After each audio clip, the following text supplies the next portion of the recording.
Alright, here we are. Looking at Book 11 of Meditations by Marcus Aurelius today. What are your thoughts, guys?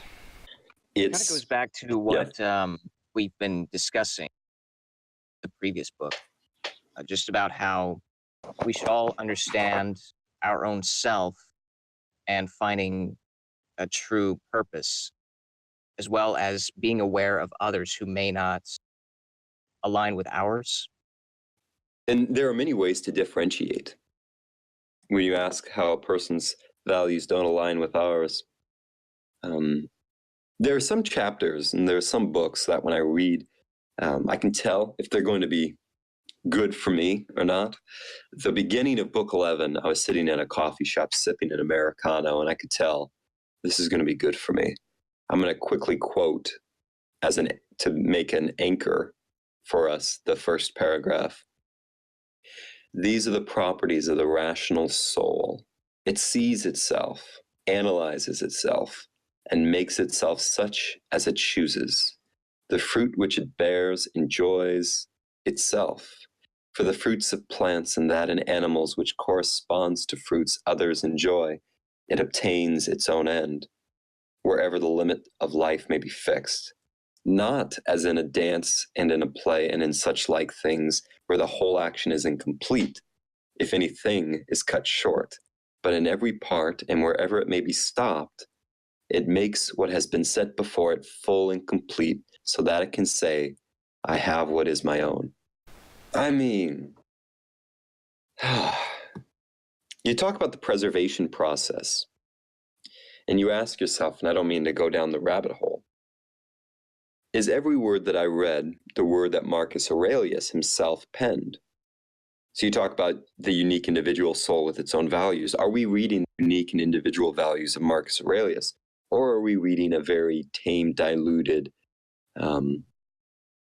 editing from someone else, some other institution? And of course, the answer is the latter. It's been edited hundreds, if not thousands of times since the original writing. Yeah, and Marcus Aurelius didn't speak English, so... Exactly. How many times has it changed language till it got to us in this little paperback that we're holding? And how many times did he share his meditation with someone orally, speak these thoughts out loud before he ever bothered to sit down and write them? And then one more step of abstraction. Before he dared uttered any epiphany or eloquent simile, or, you know what, maybe the human being's like a stage play, any of that metaphor, how long and how often did he think to himself, what is a human being? What is my life like? Why am I thinking these thoughts? And he was a busy guy. This wasn't an academic. He was ruling a nation while these thoughts were intruding on his day-to-day. I can't imagine just recording everything just like he did. Took a lot of effort. Yeah. And I noticed in that first paragraph how resonant it is with the rest of, let's call it capital H history. I mean, you can tease out of that so many other authors. Shakespeare jumps to mind. He's famous for having put in one of his plays, I think it's the Macbeth, not the Macbeth play, but one of the King Richard plays. I think it was In the Mouth of Perseus, that all the world's a stage and we merely actors in it. We sing and chant our parts, and then we return to our exits. He talks about art in a pretty funny way, I find. I don't know, there was one bit that stuck out to me. I'll just read this little quote. There is no nature which is inferior to art, for the arts imitate the nature of things. But if this is so, that nature, which is the most perfect and the most comprehensive of all natures, cannot fall short of the art of skill. Now, I don't really know how to feel about that, because I always think of art as like pure expression, as part of the logos, maybe. But he kind of depicts it in a way that it's nothing but imitation, and is kind of... It isn't your nature to produce art. But I think I disagree with him on this one. How do you guys think about that? Well, in a way, it can be similar to other forms of art, just imitating a landscape. It can be very similar to other forms of art or different people sitting down or painting or, a bird. It's true that we can all share a similar form of art. That doesn't mean that we shouldn't express a form of art that is not sustainable within society and the individual. I would say it's a balance of both. And I think one way to go after that relation between the individual and society and what sustains the two, while keeping it a dynamic relationship, because if it's a static one, then you start to calcify very quickly, and you're no longer living in the present. You're living in a comfortable, very Xeroxed past, is to look at how what you do contains integrity, because integrity is a good marker for how long something will last. And so when you hear that, your mind doesn't immediately clamp onto, oh, he's obviously referring to the integrity of the color I chose for the water in the landscape painting of that river. It's obviously not going to be completely blue because it's taking up some of the mud and its surround, but it's also not going to be completely dark because people aren't dropping their laptops and getting rid of their keyboards into it. But also, the individual can have integrity. We might call it moral integrity, or perceptual integrity nowadays is a pretty popular phrase, where you're only saying in your observation what you're actually taking in, being a good witness to your life, in other words. So I think integrity is one of these building blocks of connection between the individual and society. Integrity in a painting, integrity in a book, integrity in a life. Now, that's easy to say, but then the question becomes, how do you promote and develop a kind of integrity that stretches beyond just an individual work of art to an entire life?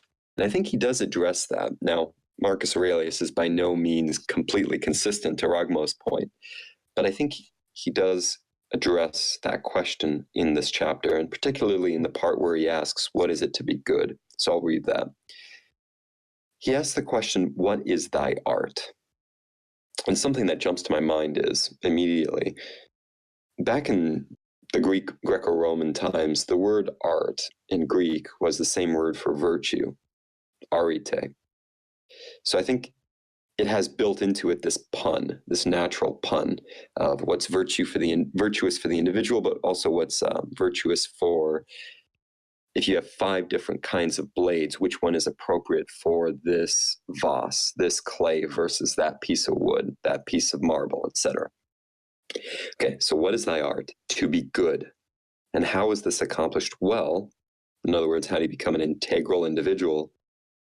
He says, except by general principles, some about the nature of the universe and others about the proper constitution of man.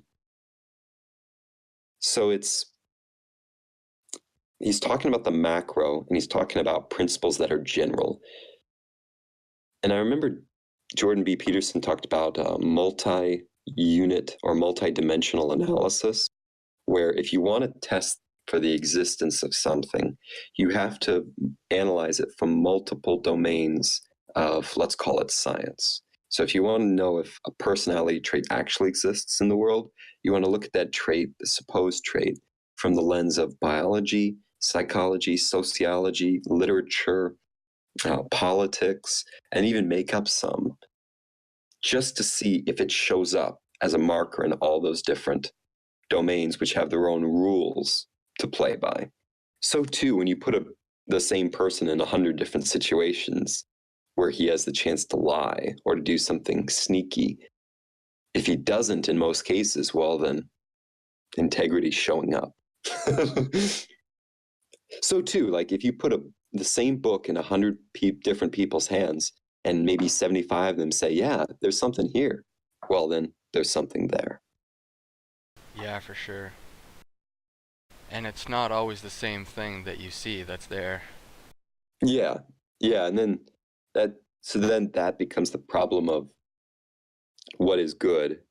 Good is good in the eye of the beholder, to go back to the landscape painting idea.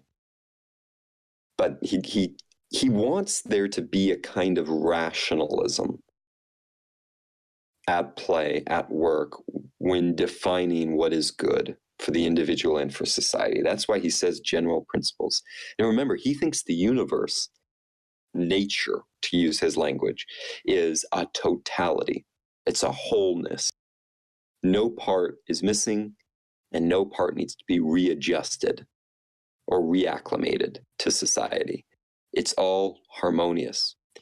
Our job is to simply accept it for what it is. And therefore, he can easily say it's for him like taking a drink of water, that you should seek out the general principles and generally apply them.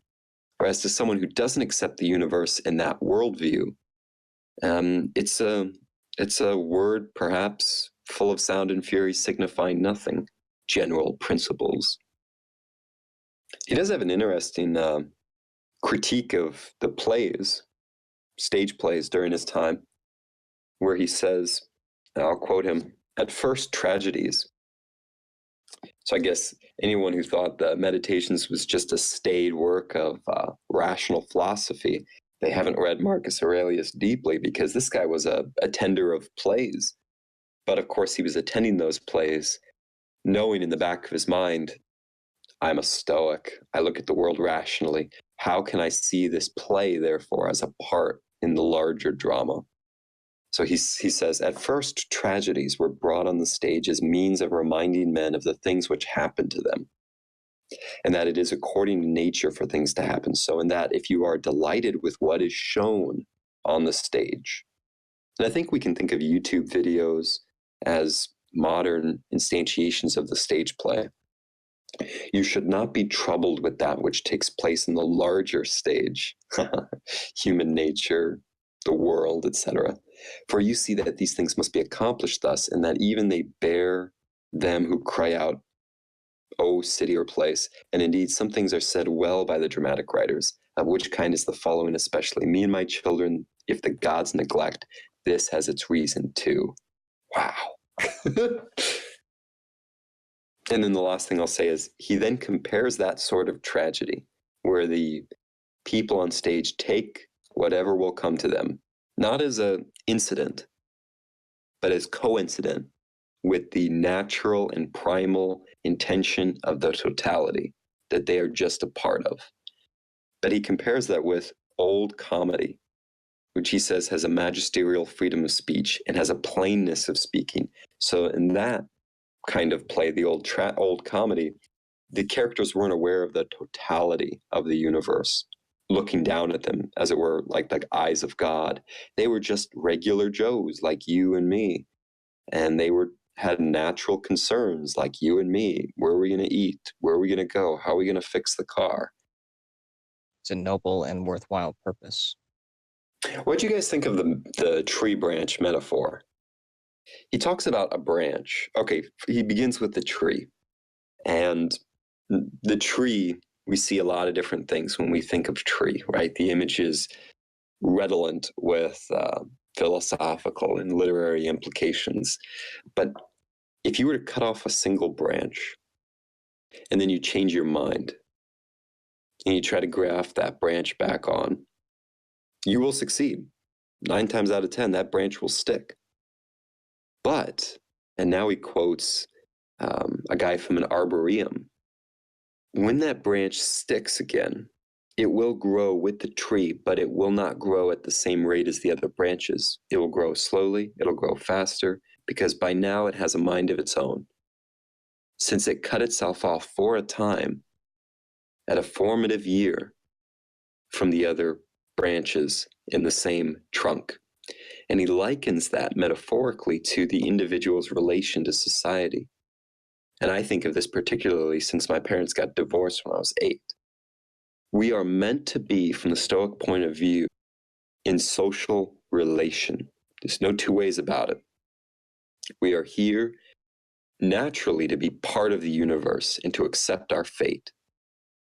We mirror that on a micro scale when we say we are here to serve the community and to be part of the community and to accept the community as such. When we disalign ourselves with the community, we're disaligning ourselves with the universe, so it works itself up that way. When we disalign ourselves with a single individual, so for example, when we don't forgive someone, their sins against us, we are not just abusing our relation to that person, but Marcus Aurelius says it's like the branch in the tree. You are completely cutting yourself off from social reality. Yeah, that's a pretty good political metaphor. In America, you have the left wing and the right wing, but people always forget that you're all part of the same fucking bird. So the same thing could be said with that's actually a good metaphor. the same thing could be said with the tree metaphor. Like, if you're a branch going off to the right and you're way off to the right, you're just gonna way down the center because you're a huge branch building off, and that's gonna put a lot of stress on the actual trunk of the tree. Yes. And notice the fatalism with Marcus Aurelius here. The moment you say to your brother, I will not forgive you, your sin is too great. And you cut yourself off from social reality. It doesn't look like you do, but you do. That bird can no longer fly. Exactly. Well, now you're repentant later. Okay, we'll graft you back in. We'll put those wings back on the bird with duct tape. Marcus Aurelius's point is, to use the tree metaphor, we're jumping back and forth, it will grow back. It will stick to the tree again. But it will now have a mind of its own, and there's nothing you can do about it. So too, my parents got divorced when I was 8. I lived with my mother. We changed houses. Now I can't have siblings because they're not together. When my mother got remarried, like a couple of years ago, 20 plus years had passed, or not, like 15 plus years had passed, it's not like the divorce didn't happen. I can't reintegrate into that new family. 1, I'm older now and I have my own place. 2, there's no chance of having a brother or sister. And then 3, I have a warped view, for better or for worse, about marriage because it was taken, the whole family was taken from me and I was taken from the family at age 8. Integration, reintegration is a nice phrase, but it's practically impossible. You can be reattached, but reintegrated? Yeah, you got to go for 70-30. You can't bank for 100%. And that works itself out in other ways. You know, it's a painful reality. It's a painful, that's a beautiful way to put it, PatMan. It's a painful reality. You know, you quit school in 10th grade. Yeah, you can go for a GED, and you should. Now you can say, I have a degree that is equivalent to a high school diploma. But you still dropped out of high school. Exactly, man. And that does something to your psychology, to your sociology, to your self-image. And it also does something to the way people look at you and the decisions you made in the past, for better or for worse. I'm not saying it's right or wrong, but it's just another instance of the tree branch having a mind of its own. If you declare, as Howard Schultz is, I'm going to run as an independent centrist for president, you have cut yourself off from either branch, Republican or Democrat. You can't undo that. You are now the outsider. Even on a political platform, you're seen, perceived as an outsider. It's just a bitter taste of reality that he's putting forward in that metaphor. And that also doesn't mean that that your life stops there and then you die alone. Exactly. Young. Although sometimes that can be the case, depending on the choices you make. But you can still reestablish yourself. Like right now, for me, I didn't do well in high school. I got just mediocre grades and everything. And plus, the reason why is because it wasn't because of the education system. You know, I was not really emotionally and mentally, I wasn't really prepared for any of that. I was more of an independent student where I wanted to learn the things that I was interested in on my own time and the way that I wanted to approach it. It's kind of a Go ahead. painful reality. I relate to that so hard, PatMan. Absolutely. Absolutely. For me, it was college. I went to college too early, right after high school, and I wasn't mentally prepared, physically prepared, socially prepared. I was socially prepared, but like you said, I'm an autodidact. I'm a self-learner. I want to learn everything, and I want to work hard, and I do work hard. I work like 12 hours a day, but I can't do it according to another person's program. I have to not invent the program, but I have to combine programs, synthesize different techniques. Otherwise, I won't learn, because deciding on the process of my education in some way is my education. Yeah, Do you know what I mean? You reach a point where you have to like forge your own path and Yeah. not follow anybody else's. Learn from their path, but don't just follow in their footsteps. Blaze your own path while at the same time learning from anyone else who's taken a similar path. And so in some ways, I think the 21st... Oh, yes, go ahead. And the thing to remember is when you establish your newly formed self, you own that.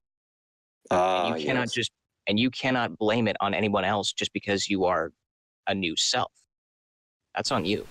Yeah. Exactly. It's your own blessing and your own curse. I think that's the new... PatMan, I love the way you put that. I think that's one of the new, if not the new, ritual to, let's call it manhood, if not adulthood, in the 21st century. That's the ritual. You know, some nations, some countries, some third worlds have it where you have to walk across a bed of coal, you have to sleep outside for 2 nights, you have to kill a deer and eat its liver, or its heart while it's still beating. I think ours is less tangible. It's what you just said. It's something like you have to form a self based on your own reading habits, your own interests, your own hobbies, and to take it seriously, even at the expense of other people's humor. People might make fun of you for your intense interest, but like you pointed out, that's your ritual to adulthood, because now you formed a self that is yours, for better or for worse. It's like when people used to say in my conservative circles, you got to marry yourself before you can marry another person. Yeah, there's definitely some truth to that one. Because you won't know who you're bringing to the aisle if you haven't decided on yourself first. So yeah, you can't really have truth-saying without that initial formation. So the 21st century is full of these broken off branches that have been grafted back on. Canada, the United States. I think mostly the picture is a tree with different colored, different length branches. And we're coming to terms as a society of how we're going to accept, to use a Stoic phrase, accept that new reality. If we're this branched out, then where is the tree trunk right now? Like, That's a good question. Is it the UK where, Canada and America broke off of, or is it the heart of Africa where human civilization started, or is it, the center of Christianity or Judaism, or how do you identify that, and how do you come back to the middle without causing more divisions? Do the North and South Pole count as the trunks? Maybe. Well, I'm not saying this is my final answer, but I'm going to throw this out here. And I think it's the Bible. Not the Bible as a religion or as a systematic worldview, but the Bible as a, what do we want to call it? A matrix of values. I think we could see it as a starting point. Yeah. Because, you get everything. You get the move from polytheism to monotheism, which means individually you have a polytheism value and a monotheism value. That explains a lot of history, all right there. You have a story, a narrative about the institution of marriage, which you find in almost every culture, the pairing up of people. You get what to do with children, you get what to do with nations, how they war with one another, how they're developed. You get the idea of the archetype, of archetype of archetypes, the Christ figure who's an archetype of archetypes. You get to move from sectarian religion to universal culture. That's the Pauline move. And you get, for good measure, a revelation thrown in that's a psychedelic hallucination at the end. Perhaps there's a way we can add on to the Bible, like another New Testament. Oh, I totally agree. Like, just to grow the Western canon, you know? Yeah. It'd be easy to do. Like, how did they make the Bible? A bunch of people sat together and they brought a bunch of books and they created their own little library. Like, they said, hey, let's make the Torah. There's 5 books here. Let's add in the New Testament. That's like another 27 or whatever. I might be wrong. But what's stopping us from adding more books to that? Like Kierkegaard or Marcus Aurelius or Plato's Republic. Just add everything else into the conversation. I read a good book by Harold Bloom. He's a contemporary professor at Yale and Harvard. He wrote a book called The Western Canon, and he dealt with what you just raised, Rugmo, and he framed it this way. It's a problem of limit and of time. So the Bible just means measure or ruler. It's its original meaning.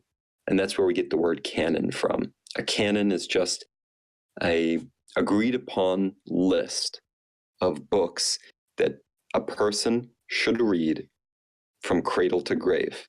In other words, it is a waste of a perfectly good Western life to have not read Don Quixote. It's your birthright living in this time and place. That's why it's on the list. But there has to be a limit to the list, Harold Bloom would argue, because if the delta is equivalent to infinity, you cannot succeed in containing the Western canon between your ears, because you won't have enough time to read all the books. That's why it exists in conversation and the logos. Elaborate. Like, we were having this conversation before, but like, not everyone's gonna read the Bible, not everyone's gonna read Marcus Aurelius, not everyone's gonna read the entirety of the Western canon, but everyone's gonna read something. So that's how everyone interacts with each other and gets these ideas across. I don't know, I think it just has to naturally evolve from the way it's going right now. Yeah, you got me very excited when you said logos, because that's like an ultimate compression of, say, a list of 150 books that one should read before they die to a single concept. And the thing about concepts is a concept doesn't require a substrate. It doesn't have to be on paper, on animal skin, on a CD-ROM. It doesn't even require 0 and 1 as a domain name. You don't have to script it. You don't have to code it. In fact, a concept, nobody knows when a concept is encoded or when it's genuine. So in that way, telling someone that they can skip the whole read the 150 books thing, instead cultivate the concept, logos, I think is a true step forward. Now, it is fraught with difficulty because when it's invisible, it's very difficult to measure. So how do you know if you've succeeded in acquiring the logos, in instantiating and incarnating the logos? I'm going to say that. How do you know when you have incarnated the logos in speech and in action? It's one thing to point to a bookshelf and say, I have the Western canon here. And it's another thing to understand it. Yeah, it's another thing to instead point the finger at yourself in front of your other locutors and say, you don't need the bookshelf. You have me. What hubris, what pride. But then again, Jesus Christ did say, I am the way, the truth, and the life. No one comes to the Father except by me. If someone has instantiated the Logos as you've articulated it, Rugmo, could they not say, I am the Logos, I am the whatever way to the memory of Western civilization, You don't need all the books. You don't need the education. You don't need the university. You just need to sit down and we need to have a discussion. We evolved from an oral tradition, right? So we have Agreed. the equipment to get everything. I don't know, maybe not everything that we need from these stories and this literature, but we definitely have the tools to make use of all of this without sitting down to read all 150 books. Agreed. And remember, the original Torah was full of consonants, no vowels, which is to say it was encrypted text. You looked at it and you could make no sense out of it. You didn't know what the words were. There were no spaces. Yeah, like no Yahweh is vowels. just spelled YHW. I don't know. Yeah. Yeah. It was pure print. You could not say anything out loud about it. You couldn't read it aloud. So what they did was they had a few gatekeepers who looked at it and told you what was there. They decoded it. But then after they went away, other people came and said, no, that wasn't the correct code. They didn't have the right key. Or Yeah, had they the right spelled key it wrong. then. They didn't have the Yeah, right exactly. codex. Like they got Jehovah out of Codex. Yahweh. Like no one ever Exactly. said the word Jehovah before that translation came about, where they added in the extra vowels and translated Exactly. it. So we could then define the history of translation as the history of decoding, recoding, and pattern recognition.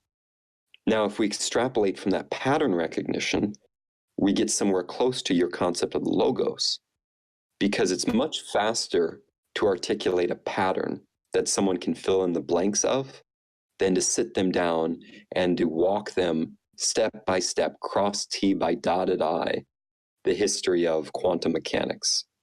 And I don't know if you guys felt this way, but I was thinking, if I did want to study quantum mechanics, that'd be a waste of my life, because in 10 years, it's going to be revised. It would be a perpetual game of catch-up if I really want to know the theoretical language of a hard science. But I think in order to understand the context of the overall concept of quantum mechanics, there's going to be something new to add in that subject.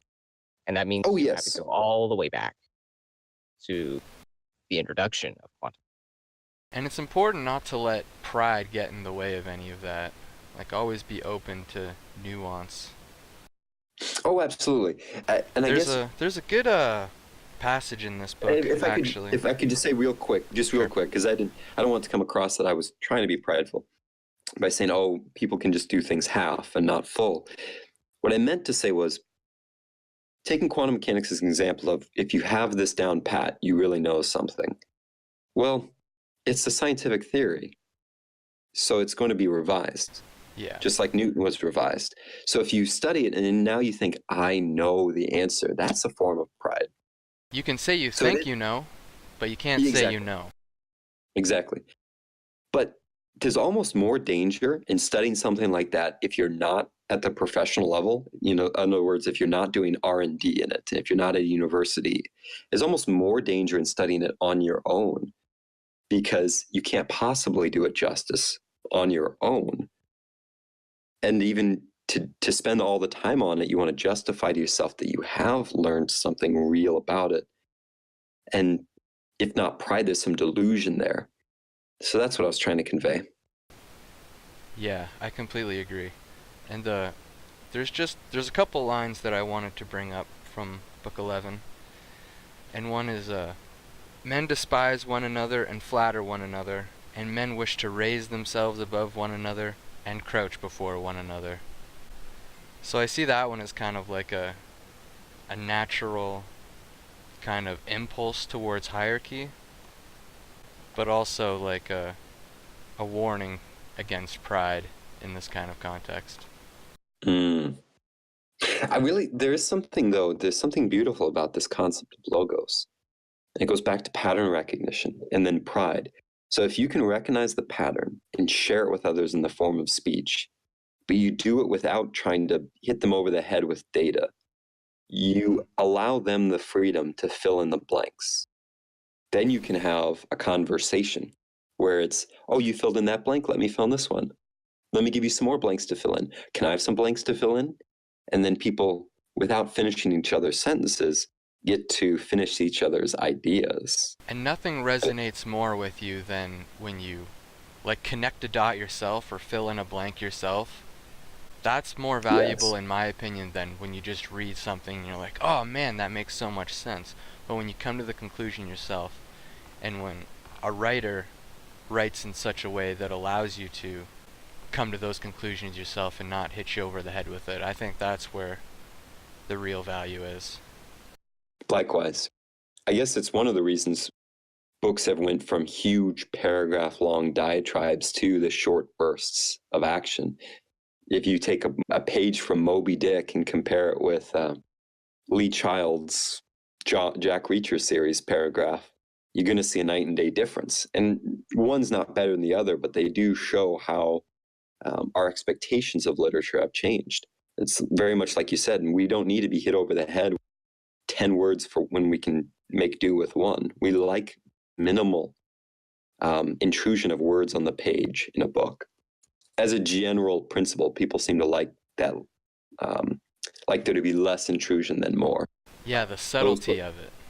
Exactly. Those books tend to do better than overwritten, overwrought books that resemble things of the past. I'm not going to name names because some people write beautiful works that are overwrought, and I don't want to clump them. So it's subjective, of course, but as a general rule, we tend to see more of the books writing less than more of the books writing more. Yeah, there's so many examples of the lines you read between the words. You get a lot more out of than the words themselves. Oh, yeah. Because, and this goes back to this book I'm reading called Save the Cat. The words are there to, I don't know what a good metaphor for it would be, but when you're reading or when you're hearing a story, you're not actually there for the letters, and you're not there for the sound. You're there for a structure. And a story, if it promises you anything, it promises a structure.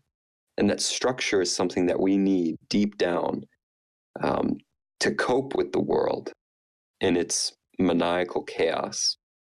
So when a book fails, it could be a well-written, beautifully articulated grammar, but if it doesn't have a structure that satisfies, people lose interest real fast.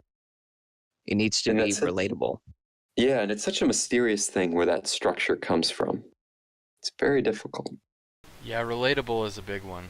We've been reading Crime and Punishment, Matt and I, and man, that book at some points is like reading a mirror.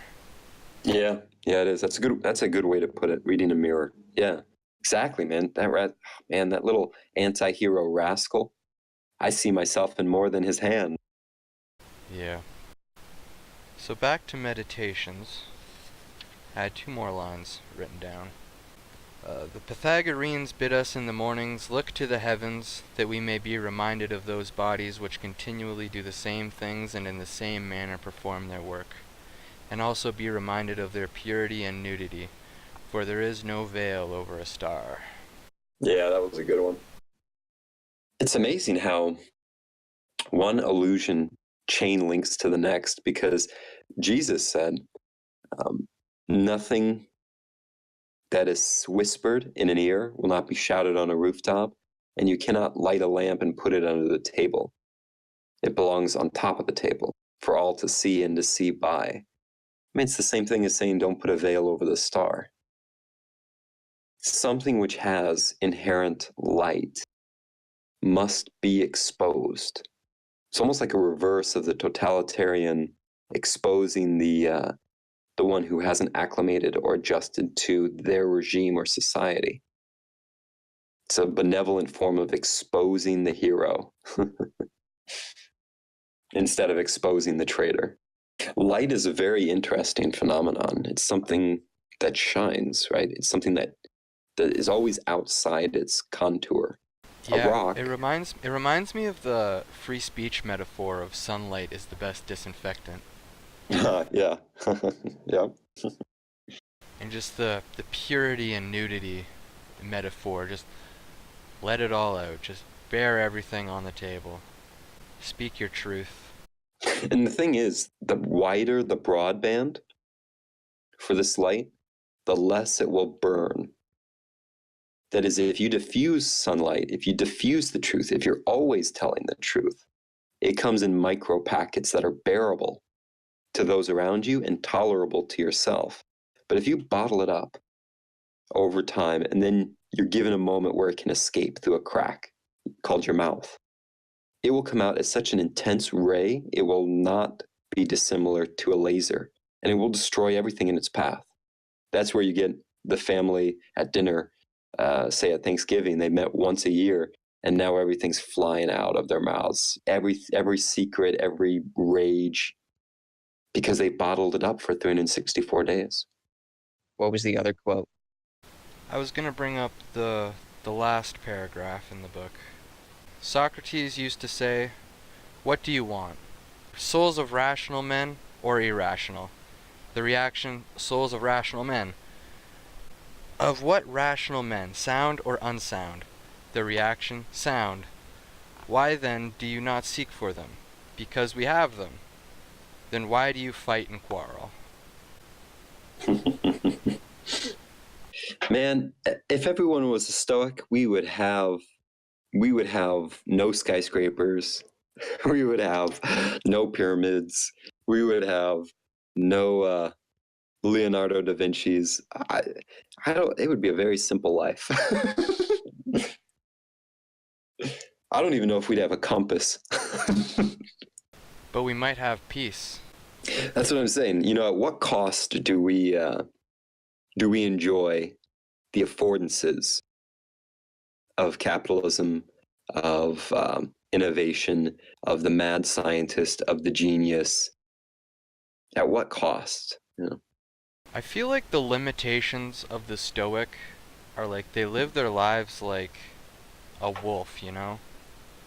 They just have their system, they have their culture. They haven't changed it over years. They hunt together, the alpha male eats first, the rest eat second.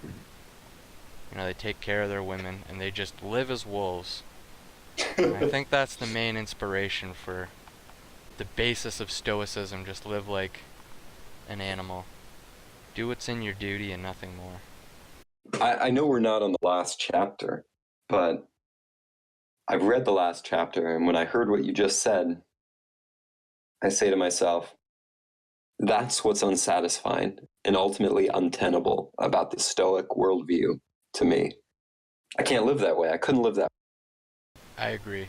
Like, I've learned a lot from reading this book over. And I've read book 12 too, and I completely agree with you, but just his views on just artistic expression alone, that's enough to let me, you know, not take this as gospel.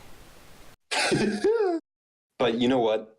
When it comes time to die, I don't mean to be morbid, but when it comes time to die, I think that's where Stoicism shines. Like, I think this teaching is best served when you know you have a brief period of time left. Like, if you're given some horrible news and you're given a limit to your days. Either that or you're put in charge of a country. Indeed. But I don't know. I think I would push back a little bit. And I want to hear your thoughts on this. I mean, if you're ruling a country, you're ruling living people who have a long time and they need to be productive in some capacity.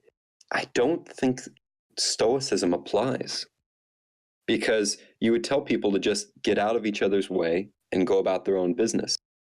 I mean, anyone who leads, it's their job to unite people and to tell them where to go together, not individually. I mean, your job is to collect people, isn't it? Offer guidance and security, just like the archetype of the king or the warrior. Yes. Yeah, it's hard to say how useful Stoicism would be in that situation as a ruler or an emperor or a president but I think there's definitely some lessons to be learned. Yeah. I guess I would say what I was trying to put forward with the individual's morbidity in this stark image. If I was pierced through with a sword and it wasn't coming out, and I knew I maybe had an hour or two left on this earth before I gave up my last breath, the Stoics' injunction to realize that I am a part of the whole, and this sword was not given to me by my enemy. This sword was given to me by the universe. Right now, right here, I am supposed to die. And the author of my being, of my genetic code, of my society, where I was placed, how long I fought, is well pleased with me. So long as I take this as a man without grumbling or complaining, that's when it would make sense to me. But not when I'm here trying to be creative and trying to plan for the next 10 years of my life and next 20, hopefully next 80 years of my life. It just seems kind of indulgent otherwise. Or if you're talking to Will, the next 800 years of your life. Who's Will? Oh, he's my buddy that was in the last video. Oh, that's funny. Oh, okay. Yep. Is he the one with the spaceship? Yes. He's gonna have a planet. He's gonna have a planet someday. That's right. Terraforming. Sounds awesome. Maybe the ideal as a ruler would be to have a Stoic on one shoulder and a classical liberal thinker on the other, and just let it all come together. I like that. That should inform our book for Bookwave. Definitely. It should be a book from a classical liberal text. Well, gentlemen, what more should we add? I think I've gotten through all my notes here. I think this is a good stopping. Yeah, that's a good stopping point for book 11. If anyone who's watching this or hearing this wants to pick up Meditations, I would say with both my thumbs raised, go for it, read it, and if possible, find someone to discuss it with, because this book shines in dialogue, not in seclusion. Yes, go find yourself a book club. Indeed. Subscribe to our channel. Absolutely. Smash that subscribe button, smash that like button, share it on Facebook, Twitter, with all your friends. Particularly if you, and if you do that, I'm curious what your thoughts are on what constitutes a classical liberal text. So if you're listening to this and you think, oh, I know what they should read next, leave it in the comment section, because nothing pops into my mind when I think of classical liberal texts. So I need your help. If you're listening, we need your help. Yeah, and also just post in the comment section what passage in the book really stood out to you. And if there were any thoughts that we didn't cover in this video. Yeah, for sure. And more importantly, when you do pick up a copy of Meditations, you should try and establish a daily ritual and pick out a sentence or two, maybe a paragraph from each book. Just read it and reflect on it. That's what many great kings and presidents used to do. Still do. Yeah, it's a pretty big Jewish tradition too. Like in the Hebrew sense, meditation is basically that. Just going over the scripture, reading it out loud, and really absorbing a chunk of the text to start your day. Alright, that's about it, eh? Alrighty. Peace out, fellas. Thank you. Yeah, see you next Bye-bye. week, and may the force be with you. You too. Later.